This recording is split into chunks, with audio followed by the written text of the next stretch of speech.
It's amazing as we watch the news week by week how over time events trend toward the outcome set out in the scriptures, many times against all odds. That is certainly the case this week with the issue of the settlements in the area of the West Bank. Two other areas, which could be referred to as the King of the North and the King of the South, are of great interest this week also. A regathering to the mountains of Israel. A few years ago, who would have imagined that the Israeli government would be authorizing new housing to be built within the city of Hebron? The Jewish communities or settlements in the West Bank are a worldwide issue, often discussed at the United Nations. When Israel has decided to build, there has been massive world pressure to stop Israel building, pressure from the European Union, the United States, and many other countries. During the Obama years, there was a building freeze in the West Bank, no building at all.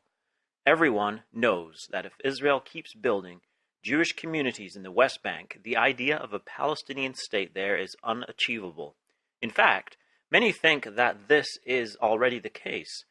Yet due to the administration changes in the United States and the current government in Israel, building is actually resuming against all odds. The Israeli government even issued building permits for 31 housing units in the Jewish community of Hebron, marking the first time construction has been approved in the Flashpoint West Bank city in 15 years. This is quite amazing. It seems to be true that due to political reasons, Netanyahu is inflating the numbers. Quite a number of those in Israel who support the building say that the building is not near enough. Yet the change is significant. In 1868, John Thomas, in his work entitled Eureka, wrote, "There will have been a considerable gathering of Israelites upon the mountains of Israel before the invasion of the country by Gog and his capture of Jerusalem." This appears from the Spirit's address to Gog in the 8th verse of this chapter. In this place he says, "In the latter years thou shalt come into the land that is brought back from the sword, and gathered out of many people, against the mountains of Israel, which have been continually waste, but it is brought forth out of the nations, and they shall dwell safely, all of them." John Thomas was expounding the prophecy of Ezekiel chapter 38, and penned the obvious and plain conclusion that there would be a considerable amount of regathered Israelites on the mountains of Israel when Gog would invade. After a quick look at the modern state of Israel, it is quite obvious that the major cities, aside from Jerusalem, are on the coastal plain and not the mountains of Israel. This would indicate the focus of Gog's invasion is what today is known as the West Bank, rather than the cities of the coastal plain. It is significant that today, the West Bank communities are a controversial world issue. Today, as building resumes in these communities, the work continues of preparing a people regathered to the mountains of Israel. Man may try and stop this work. Man may issue building freezes and try to stop the Israelites being regathered. But if he does, he will ultimately fail. The King of the North. The prophecy of Ezekiel 38 speaks of an invasion of Israel in the latter days after there has been a regathering from the nations. The principal invader is from the uttermost parts of the north, from Israel. There are other powers that are with him. Ezekiel says Persia, Ethiopia, and Libya with them, all of them with shield and helmet. This week there was a significant visit to Syria of Iran's army chief. The Times of Israel reports Iran-Syria pledged joint effort to counter Zionist American schemes, and that visiting Damascus, Tehran's army chief signs a memo of understanding, promising increased coordination between militaries on intelligence and technology. So Syria and Iran are working together against the Jewish state of Israel and America. Iran is modern-day Persia. Today, Syria is a weak power propped up by the northern power of Rosh, or Russia, who is a guard to them.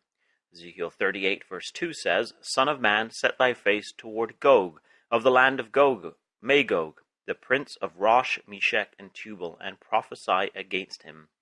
Persia or Iran is with them, says the prophet Ezekiel in verse 5. This is steadily completing the picture as shown to the prophet. A headline from another analysis on the Times of Israel regarding recent rocket fire into Israel from Syria sums this up. In Syrian barrage, a confident message signed by Iran and Russia.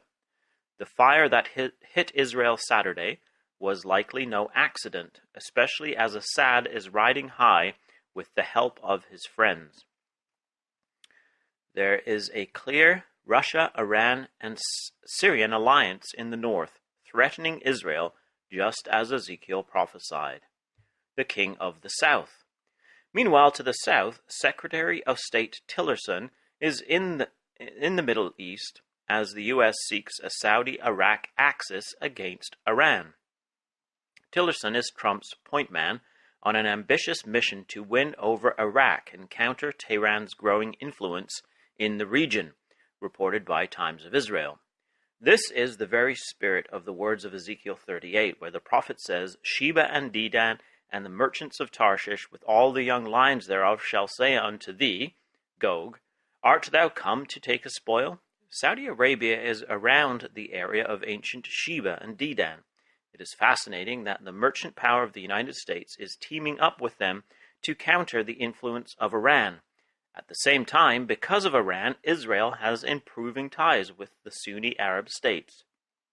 A headline from an analysis on the Times of Israel reads, For Israel, concern over Iran leads to better ties with Arab states.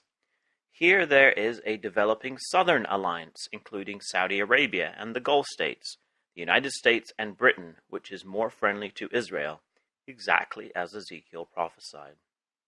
This week, then, there are three areas where we continue to march steadily to the picture of the prophecy of Ezekiel 38. First, that the considerable gathering of Israelites on the mountains of Israel continues to grow.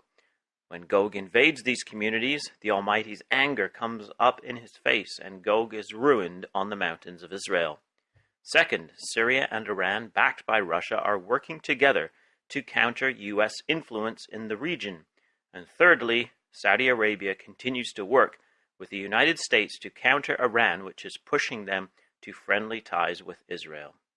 These signs show us how soon the return of Christ, of the Lord Jesus Christ, could be, the deliverer of Israel.